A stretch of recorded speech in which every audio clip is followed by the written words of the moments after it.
विष्णु तो मनुष्य बनकर के अवतार ले ही रहे हैं और अपने लोगों को भी चाहिए। नाना विदेव्यो भूतेभ्य, नाना प्रकार के और प्राणी, उन प्राणियों से हम जन्म लेंगे और जन्म लेकर के रावण के मद को दूर करने में अपने सब मिलकर के प्रयास करें। पितरम तोषयामास तदा दशरथम नृपम। ये बात जब आपस में होने लगी तब भाई सब लोगों ने, ब्राह्मणों ने, देवताओं ने भी विचार किया, अपने को सबको यथा योगी स्थान पर जन्म लेना है। इस प्रकार से सब ने विचार कर लिया। अब भगवान भी अंतरित हो गए, सब लोग अंतरित हो गए। अंतरित हो जाने के बाद में वहां पर खूब अच्छा यज्ञ हुआ। यज्ञ होते होते आहुति दी गई। आहुति देने के बाद अंतिम मंत्र बोला गया और आहुति एकदम बंद हो गई। अकस्मात उस यज्ञ भूमि के अंदर से एक अचानक अग्नि प्रकट हुई, विशाल अग्नि प्रकट हुई और उस अग्नि के अंदर से एक दिव्य पुरुष प्रकट हुआ। बोलिए आनंद कंद भगवान की। बड़ा दिव्य पुरुष था। उसके चेहरे की मुस्कुराहट बड़ी सुंदर थी। बड़ा शुभ लक्षण वाला दिव्य आभूषण पहना हुआ एक पुरुष प्रकट हुआ। दिवाकर समाकार, माने सूर्य के समान प्रकाशमान था और दीप्तानल शिखोपमम, और जलते हुए अग्नि के समान वो उस रंग वाला था। बड़े सुंदर आभूषण पहन रखे थे। उसके हाथ में एक पात्र था। उस पात्र के अंदर खीर थी। वो प्रकट होकर के महाराज दशरथ के सम्मुख हुआ और बड़े शांत भाव से कहने लगा, हे महाराज, मैं प्रजापति ब्रह्मा जी के यहाँ से आया हूँ। मैं आपका अभिनंदन करता हूँ और आपसे प्रार्थना करता हूँ कि ये मेरे पास ब्रह्मलोक से तैयार की हुई खीर है। ये बड़ी दिव्य खीर है। इस खीर को आप अपने रानियों में इस प्रकार से विभक्त करें कि जिससे आपके उत्तम पुत्र पैदा हो। ये पुत्र प्राप्ति के लिए, आपका यश बढ़ाने के लिए, आपका कोष बढ़ाने के लिए, आपका धन धान्य बढ़ाने के लिए, आपके आरोग्य को बढ़ाने के लिए, जो जो चीजें आपके जीवन में लाभकारी है उन सबको बढ़ाने के लिए ये खीर हमको ब्रह्मा जी ने आपको प्रदान करने के लिए दी है। तासुत्वम लक्ष्य से पुत्रान। अब आप अपनी रानियों में जब इनको विभक्त करके दे देंगे उससे आपके पुत्र हो जाएंगे। जितना आप विभाग करेंगे उतनी शक्तियों से आपके बेटा हो जाएंगे। राजा दशरथ देख करके एकदम आंखें फाड़ करके आश्चर्य में डूब गए। ये क्या है? कैसा? देखो, भगवान ने हमारा भाव सुना है। बड़े प्रेम से उन्होंने वो पात्र लिया और उसका अभिवादन किया। इतने में वो तो गायब हो गया। राजा दशरथ जो है उस समय में हर्ष के मारे कांप रहे थे। राजा दशरथ के टप टप आंसू गिर रहे थे। हे ब्राह्मणों, आपने कितना बड़ा मेरे पर उपकार किया है। कैसा विलक्षण यज्ञ किया। साक्षात आज तो मुझे ब्रह्मलोक का प्रसाद मिला है। बभुव परम प्रीत प्राप्य वित्त विवाधन है। जैसे कोई कंगाल आदमी को धन मिल जाए ऐसे वो प्रसन्न होता है। दशरथ जी महाराज उस प्रकार से प्रसन्न हो रहे थे। फिर उसके बाद जो है जब वो सामग्री उनके पास में आई तो वे उसको लेकर के सब ब्राह्मणों का अभिवादन करके अपने महल में चले गए और महल में जाने के बाद उस सामग्री को रख लिया और एक पात्र ला करके रखे। अब दशरथ जी महाराज अपने हाथ से उस खीर का आधा भाग था, आधा भाग एक कटोरे में रख करके कौशल्या से कहा, लो कौशल्य तुम स्वीकार करो। बाकी आधी खीर बची हुई थी, उस आधी खीर में से आधी की और आधी करके और वो कैकेयी को दिया गया। कैकेयी तुम स्वीकार करो। केकई को नहीं, पहले क्या हुआ, आदि तदर्दम ददौ चापी सुमित्रा, यही आदि सुमित्रा को दी, सुमित्रा बड़ी थी। बचा जो आधा था उस आधे का आधा किया और आधा सुमित्रा को दिया, और बाकी जो बचा हुआ था फिर उसमें से आधा किया, वो आधा केकई को दिया। अब एक आधा हिस्सा और रह गया, वो आधा हिस्सा रहा, उस आधे हिस्से पर कई देर तक वो आंख बंद करके विचार करते रहे दशरथ जी महाराज। बहुत देर तक सोच विचार करने के बाद वो जो खीर का हिस्सा था, वो खीर का हिस्सा उन्होंने सुमित्रा को दे दिया। इस प्रकार से उनको ये 4 विभाग दे दिया। सब रानियां बड़ी प्रसन्न। देखो, आधा हिस्सा कौशल्या को दिया तो दूसरों ने ये नहीं कहा कि आधा तो इसको दे दिया और हम अब हमारे इसमें से इतना टुकड़ा क्यों करते हो, ऐसा किसी के मन में कोई भावना नहीं आई। सम्मानम मेदिरे सर्वा, सब ने अपना सम्मान समझा और सब ने बड़ी प्रसन्नता का अनुभव किया। अब उसके बाद थोड़े ही दिनों में सब रानियों के ऐसा अनुभव होने लगा कि अब हमारे बाल बच्चा होने वाला है, बाल बच्चा होने वाला है। राजा तो भाई उस खुशी को देख करके बहुत आनंदित हुआ। भगवान जब स्वयं गर्भ में आने की लीला करते हैं तो फिर कितनी विचित्र बात होती है। सारी त्रिलोकी के अंदर आनंद ही आनंद छा गया, स्वाभाविक ही शांति छा गई, सब जगह अपूर्व शांति। बबूव हरिष्ठा त्रिदेवे यथा हरि सुरेंद्र सिद्धार्थ गणा भी पूजित है। इधर देवताओं को सबको पता चली गया, अतएव वे भी तैयारी करने लगे, वे विचार करने लगे कि देखो भगवान ने तो हमको जैसी बात कही वैसे दशरथ जी के यहाँ पर अवतार लेने का विचार कर लिया, अपने को भी चाहिए, अपने माया को जानने वाले बने, हम नीतिज्ञ बने, बुद्धि संपन्न बने। और स्वयंभू ब्रह्मा ने सबको कहा कि देखो आप लोगों के पास कोई बल की कमी नहीं है, लेकिन चूंकि आप देव शरीर में रहोगे ना, तब तक आपके बल के ऊपर रावण ने जो शक्ति मांग ली ना, वरदान मांग लिया ना, इसलिए आप पर तो बल चलेगा।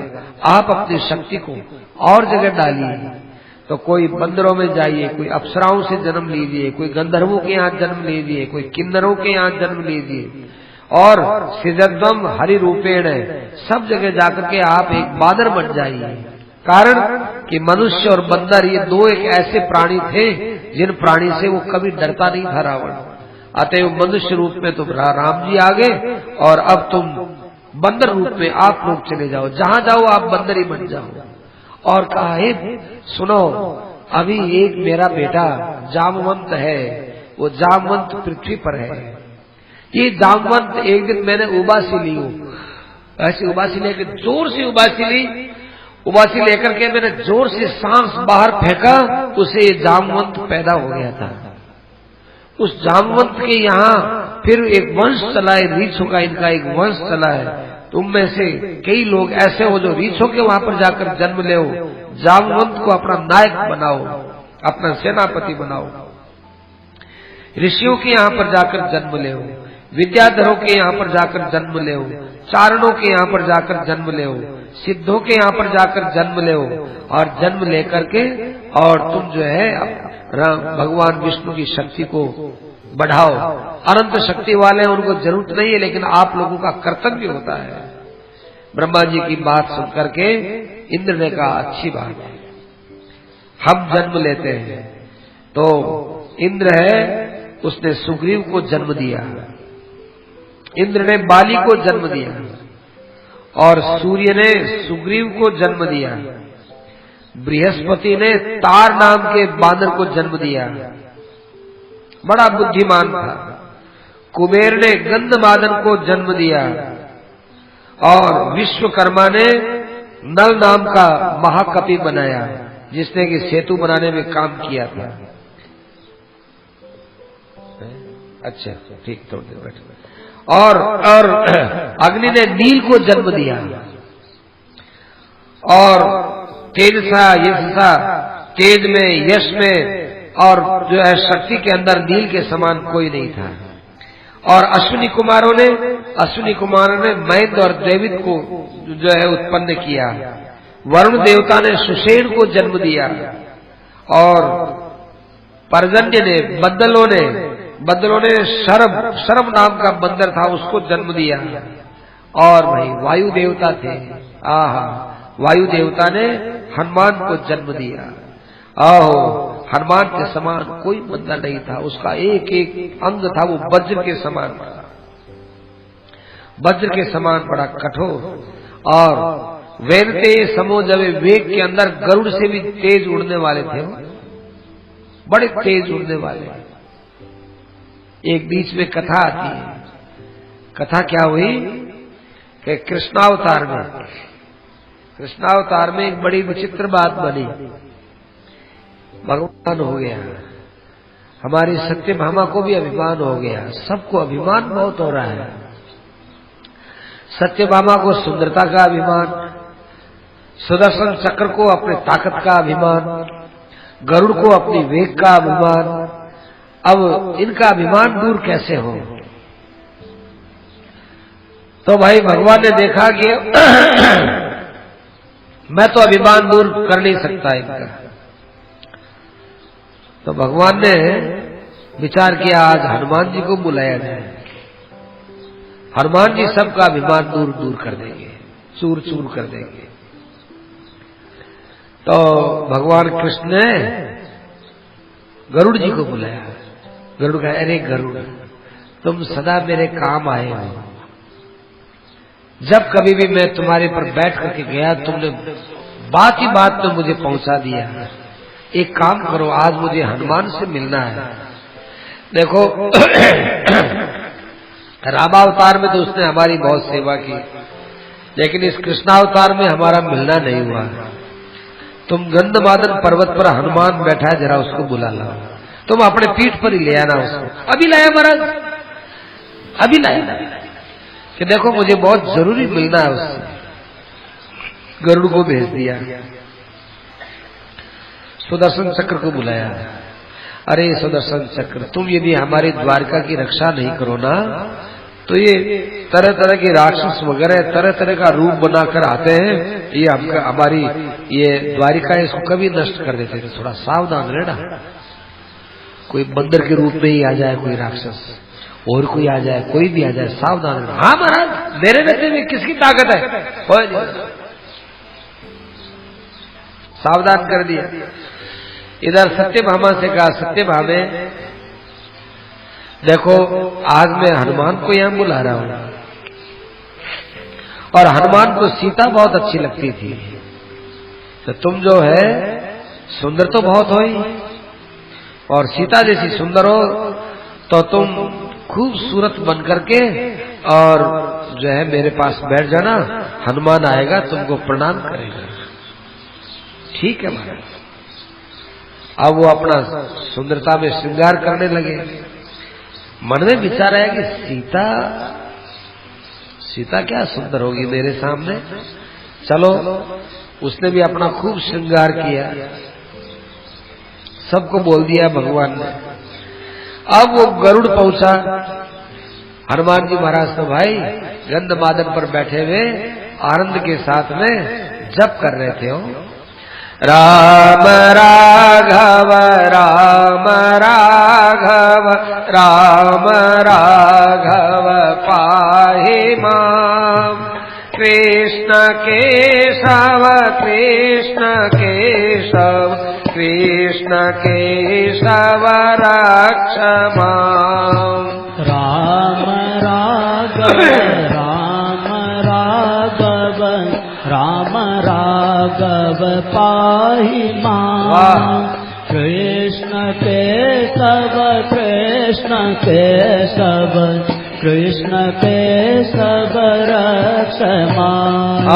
राम राघव राम राघव राम राघव पाहि माम, कृष्ण केशव कृष्ण केशव कृष्ण केशव रक्ष माम। राम राघव राम राघव राम राघव पाहि माम, कृष्ण केशव कृष्ण केशव कृष्ण के सब रक्षमा।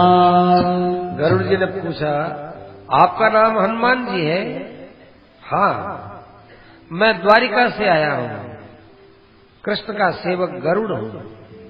आपको भगवान ने अभी तुरंत बुलाया है, जितना जल्दी हो सके आप द्वारिका पहुंचिए।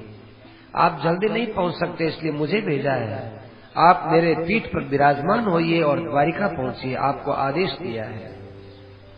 कोटिशः धन्यवाद है गरुड़ जी, आप पधारिए, मैं आ रहा हूं। नहीं नहीं, मेरे चले आने के बाद क्या रवाना होंगे आप? आपको तो मेरे पीठ पर बैठकर जाना चाहिए, क्योंकि इससे पहले आप पहुंच नहीं सकते।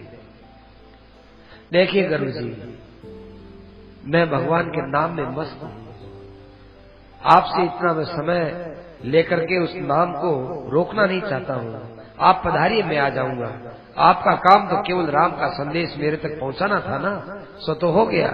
अतएव आप पधारिए, मैं आपसे ही पहले पहुंच जाऊंगा।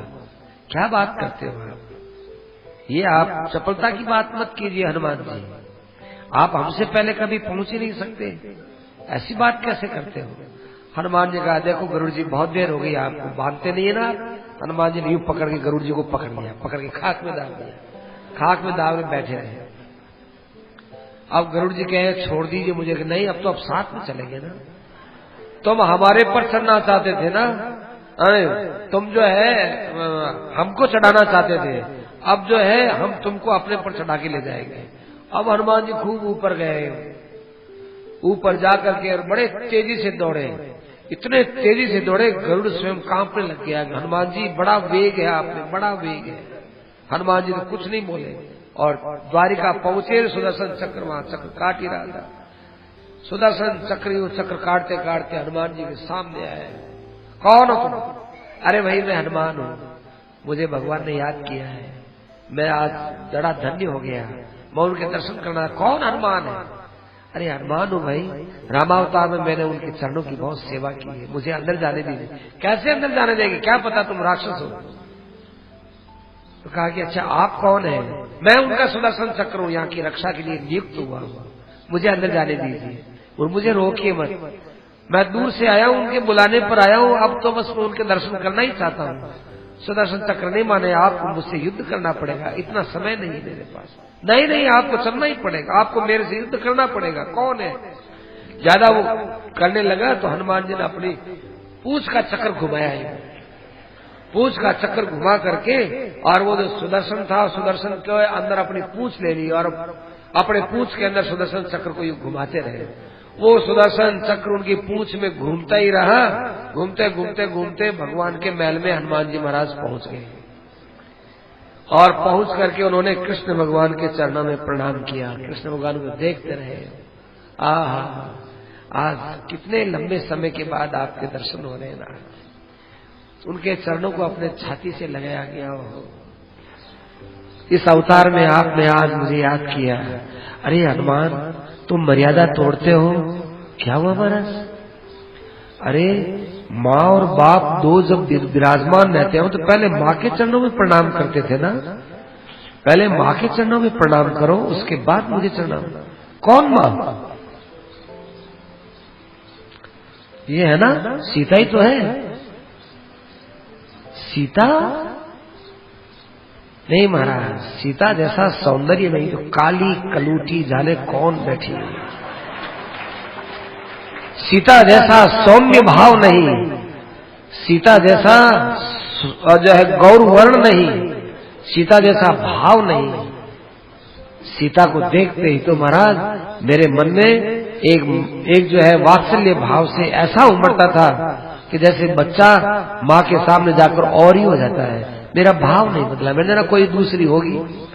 आपको तो 16,108 है ना, जाने किसको पकड़ के बैठा दिया होगा। मैंने तो सीता इसको नहीं समझा। भगवान ने देखा सत्यभामा की ओर। सत्यभामा उठ के गई, वापिस अपने ड्रेसिंग रूम में गई और वहां जाकर उसने सीता जी का ध्यान किया। हे सीता जी, मैं अभिमान में डूब गई, मैं आपको पहचान नहीं सकी। हे सीता जी, जो भी आप हैं, अब आप मेरे अंदर विराजमान हो जाइए। सीता जी, मेरे अभिमान के लिए मैं आपसे बार बार क्षमा चाहती हूँ। सीता जी का ध्यान किया, ध्यान करके और फिर वो अपने कमरे से बाहर आई और आकर के राम जी के पास, ओए माता जी तो अब आई है, माता जी तो अब आई है। उछल करके हनुमान जी ने उनके चरणों को पकड़ लिया। वाह माँ, वाह माँ, इतने दिन आपने मुझे दर्शन नहीं दिए माँ। सत्यभामा की आंखों में आंसू आ गए। सत्यभामा जी ने कृष्ण भगवान से कहा कि हे कृष्ण प्राणनाथ, मेरा अभिमान दूर हो गया। मैं कई दिनों से आपसे, आपके मुख से सीता जी की महिमा सुनती थी।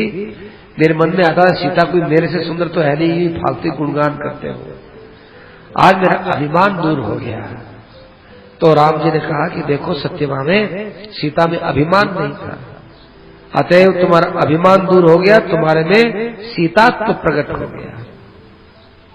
अरे हाँ, एक बात तो बताओ, वो गरुड़ जी तुम्हारे पास पहुंच गए थे ना? हाँ पहुंच गए। गरुड़ पर बैठ करके आए हो ना? महाराज मुझे माफ करना, मुझे माफ कर देना। बोलो क्या बात? बात ये थी गरुड़ जी ने मुझे बहुत तंग किया। मैं कहा मैं पहुंच जाऊंगा, पहुंच जाऊं, माने नहीं तो मैंने उनको अपने खाक में दबा लिया। ये रहे आपके गरुड़ जी। गरुड़ जी का क्यों गरुड़, क्या बात हुई? गरुड़ जी ने सिर नीचा कर लिया। महाराज हनुमान जी कहते हैं जो अक्षर से सत्य है कि तुम बड़े वेग से चलते हो कि हनुमान जी? महाराज हनुमान जी बड़े वेग से चलते हैं। ठीक है। अरे आपको ये सुदर्शन चक्र मिला कि नहीं? हाँ महाराज सुदर्शन चक्र मिला था। कहाँ गया? वो पूंछ में कहीं घूम रहा होगा। अरे सुदर्शन बाहर आओ भाई। अब वो पूंछ में घूमता घूमता घूमता आया वो बाहर। सुदर्शन चक्र से कहा क्यों सुदर्शन जी, आपका चक्र मिटा के नहीं? मिट गया महाराज, अब हमारा चक्र सदा के लिए मिट गया। आपके भक्तों से बढ़कर कोई नहीं है संसार में, कोई नहीं है। तो हनुमान जी महाराज ये वायु के बेटा, सर्व वानर मुख्येषु बुद्धिमान, सब मुख्य मुख्य बंदरों के अंदर सबसे मुख्य थे, बुद्धिमान थे, बलवान थे। ये सारे के सारे बानर हजारों की संख्या के अंदर जो है इच्छानुसार पृथ्वी के ऊपर जो है रहने लगे। ऐसे विशाल पर्वत को उठाने वाले बंदर किसी पर्वत को थोड़ा धक्का लगाए उठा ले। पर्वत का शिखर भाग हो उसको ऐसे उठा ले जैसे कोई कंकर को उठाता है, और वृक्षों को ऐसे उठाए जैसे कोई घास फूस को निकालता हो।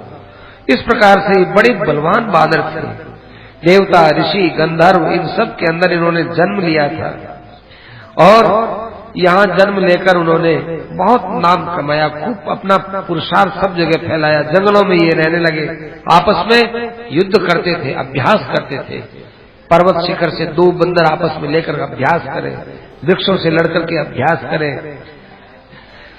कभी कभी वे सागर के किनारे चले जाते थे तो सागर के अंदर जो है यूं छलांग लगा ला करके समुद्र को यूं क्षुब्ध करते थे, समुद्र के पानी को हिला देते थे। और कभी कभी पृथ्वी के ऊपर यूं लात मारते थे कि देखे पृथ्वी के लात मारने से पृथ्वी कितनी फटती है, ऐसे वो पृथ्वी को फाड़ देते थे। कभी कभी आकाश के अंदर यूं जाते और आकाश में जाकर जोर से किलकारी लगाते, उनके शब्द के नाद से आकाश के अंदर रहने वाले प्राणी क्षुब्ध हो जाते थे। ऐसी ऐसी उनकी हजारों की संख्या में जो है सेना थी और वो अपना अभ्यास कर रही थी। ऐसे ही रीछ थे, उन रीछों के बड़े विशाल तीखे तीखे नाखून होते थे। वो अपने नाखूनों के द्वारा पर्वत की चट्टानों को फाड़ दें, नाखूनों के द्वारा जमीन के अंदर कई प्रकार से उसमें छेद कर दें। और इन्होंने सूर्यपुत्र सुग्रीव और इंद्रपुत्र बाली इन दोनों को अपना नेता बनाया है, और जामवंत जी को अपना नेता बनाया है। नल नील हनुमान इनको अपना आदर्श बनाया, और इनके साथ में रह करके उन्होंने सब जगह अपने वंश का विस्तार किया। और कहीं कहीं अकेले में कोई राक्षस वगैरह मिल जाते तो राक्षसों को पकड़ पकड़ करके उन्होंने मारने का खूब अच्छा अभ्यास भी कर लिया था। कोई इनसे बलवान राक्षस मिल जाए तो उसको वे बुद्धि के द्वारा समाप्त करते थे, लेकिन इन्होंने विचार कर लिया कि अब भगवान विष्णु यदि संहार करने के लिए आ रहे हैं तो हमें उनकी पूरी सहायता करनी है। इस प्रकार से भाई सब अपने अपने सेना को लेकर के तैयार हो गए। इधर महाराज दशरथ जी का राजस्व यज्ञ पूरा हो गया, सब ब्राह्मणों को उचित दक्षिणा दे दी गई, सब राजा लोगों से विदा ले, सब राजाओं को सम्मान के साथ विदा किया और सब यथास्थान अपने अपनी जगह पर पहुंच गए। इधर भाई दशरथ जी महाराज अपने महल में बड़े शांति के साथ आनंद के साथ रहने लगे। ऋषि सिंह और शांता इनको भी बड़े आदर के साथ में विदा कर दिया। विदा कर देने के बाद जब वो यज्ञ का पात्र मिला था ना, उसके बाद 1 साल के अंदर अंदर अच्छा चैत्र की 9वीं तिथि थी, अच्छा नक्षत्र था और 5 ग्रह उच्च स्थान के ऊपर थे। ऐसे समय में कौशल्या जी ने राम को जन्म दिया, कैकेयी जी ने भरत को जन्म दिया और सुमित्रा ने लक्ष्मण और शत्रुघ्न को जन्म दिया। देखो कैसे ये बड़े छोटे एक ही दिन में सबका जन्म हुआ था। फिर बड़े छोटे कैसे हुए? रानी बड़ी थी इसलिए बड़े हुए, रानी छोटी थी इसलिए छोटे हुए, लेकिन थे ये सब के सब एक ही दिन में पैदा होने वाले। तो देखो कौशल्या ने जन्म दिया राम जी को। ये भगवान विष्णु की आदि शक्ति से संपन्न थे, बहुत शुभ लक्षण वाले, बड़ा सुंदर स्वरूप इनका, लाल लाल इनके होठ, लंबी उसकी भुजा, आंखों के अंदर पूरी ललाई, ऐसा वो सुंदर बालक। लोगों ने जाकर के दशरथ जी को बधाई दी, महाराज दशरथ जी महाराज बधाई हो बधाई हो, कौशल्या ने एक बहुत सुंदर बालक का जन्म दिया है, बहुत सुंदर बालक है। उसको देखते देखते तृप्ति का अनुभव नहीं होता, छोटा बालक सुंदर बालक देखिए आप। इतने में आप महाराज कैकेयी ने एक बहुत सुंदर बालक को जन्म दिया है, साक्षात विष्णु का चतुर्थांश वो जन्म दिया। एक ने आकर कहा महाराज महाराज बहुत प्रसन्नता की बात है, आप तो एक ही तो बेटा चाहते थे, आपके तो सुमित्रा के 2 बेटा हुए हैं, महाराज बहुत सुंदर बेटा हुए। इस प्रकार से पुष्य नक्षत्र के अंदर मीन लग्न के अंदर ये सब पैदा हुए। चारों के चारों भाई बहुत सुंदर थे, गुणवान थे और वे जो है बोलते थे तो उनकी आवाज के अंदर गांधर्व विद्या छिपी हुई थी, बड़ा सुंदर वो बोलते थे। जिस समय इन चारों का जन्म हुआ उस समय में देवताओं की दुंदुभियां बजी, आकाश के फूलों की वर्षा हुई, महान उत्सव त्रिलोकी के अंदर बड़ा भारी उत्सव मनाया गया और अयोध्या की तो गली गली के अंदर स्वाभाविक आनंद छा गया। सूत मागध बंदीजन सबको वहां अपार धन दिया गया। ब्राह्मणों को सबसे बड़ा धन गोधन है, वो गोधन दिया गया और इस प्रकार से उन बालकों का जन्मोत्सव बड़े प्रेम के साथ मनाया गया। जब 11 दिन बीत गए, अचित्य एकादशाहम तो फिर उनका नामकरण संस्कार किया गया। जो सबसे बड़ा लड़का था उसका नाम राम रखा गया, कैकेयी का जो बेटा था उसका नाम भरत रखा गया और सुमित्रा का एक बालक था उसका नाम लक्ष्मण रखा गया और दूसरे बालक का नाम शत्रुघ्न रखा गया। देखो रामचरितमानस में और ढंग से बताते हैं, राम का नाम, भरत का नाम, शत्रुघ्न का नाम और लक्ष्मण का नाम यूं रखा गया। तो ऐसा नाम क्यों रखा? कहते कौशल्या जी के पास में राम थे, राम का नाम रख दिया। कैकेयी की गोद में भरत थे, भरत का नाम रख दिया। और अब जो है सुमित्रा की गोद में लक्ष्मण जी बड़े, देखो माँ की गोद में 2 बालक होना, छोटा बालक इधर रहता है और बड़ा बालक इधर रहता है। तो शत्रुघ्न जी छोटे थे इसलिए शत्रुघ्न जी का नाम पहले रखा और लक्ष्मण जी का नाम बाद में रखा। लक्ष्मण जी का नाम वहां पर दोहे में रखा हुआ है और राम जी का, भरत जी का और शत्रुघ्न जी का नाम चौपाइयों में रखा है, क्योंकि लक्ष्मण जी ने दोहरा काम किया, दोहरा काम, बड़ा विचित्र काम किया था। अस्तु यहाँ पर बताते हैं कि लक्ष्मण का नाम पहले, फिर आगे शत्रुघ्न का नाम रखा गया। फिर ब्राह्मणों को खूब अच्छा दान दिया, भोजन करवाया, और चारों बच्चे थे, ये चारों बच्चे चारों नाम रखे हुए धीरे धीरे बड़े हुए, और ज्यों-ज्यों इनकी अवस्था बढ़े त्यों-त्यों इनके गुण भी बढ़ने लगे, इनके अच्छे स्वभाव की वृद्धि होने लगी। थोड़े और बड़े हुए, अब वो चलने फिरने दौड़ने लायक हो गए। तब वे छोटे छोटे बच्चा वो हाथियों के ऊपर, घोड़ों के ऊपर बैठ बैठ करके नौकरों के द्वारा घुमाए जाने लगे। फिर थोड़े और बड़े हुए, तब बाल्यकाल से ही राम जी के पक्ष में सदा लक्ष्मण जी रहते थे। लक्ष्मण जी सदा राम के पास रहते थे और सदा उनके साथ में रहते थे। वही प्राण है, सब मानो वे बाहर का प्राण हो, इस प्रकार से राम जी के साथ रहते थे। खावे तो, सोवे तो, चले तो, और कुछ भी करे तो, मृष्टम अन्नम उपानीतम अश्नाति नहितम बिना, राम जी के बिना भोजन नहीं करेंगे, राम जी के बिना आज हम जो है खेलेंगे नहीं, राम के बिना हम ये नहीं करेंगे, बस राम हो तो